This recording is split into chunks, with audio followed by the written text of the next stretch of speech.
So, good morning sa inyo mga kaibigan. Nandito kami ngayon sa Bermosa, Imus, Cavite. So, nakauwi na kami. Madaling araw kami nakauwi. At hindi ko na nasama sa video. Pero, again, currently, nandito kami ngayon sa Bermosa para pagurin si... Hi!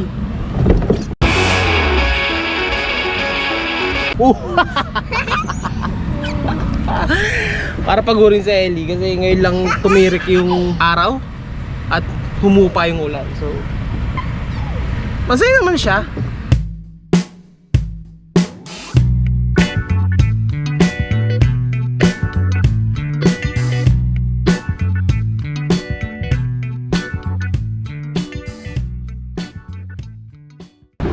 Alam nyo, compare sa last time na pumunta ako rito, mas maganda siya ngayon. May ganito na siya. Dati wala eh. Kano kaya bayad dito? So, wala siyang nakalagay na price. Ay, meron pa dun. Meron pa dun ang mga kung ano-ano man ang tawag dyan. Parang bell na cane? Not sure. Oh. Oh, libot-libot na kami. Pagod na si Ellie, so konti na lang, konting push pa. Uwi na kami.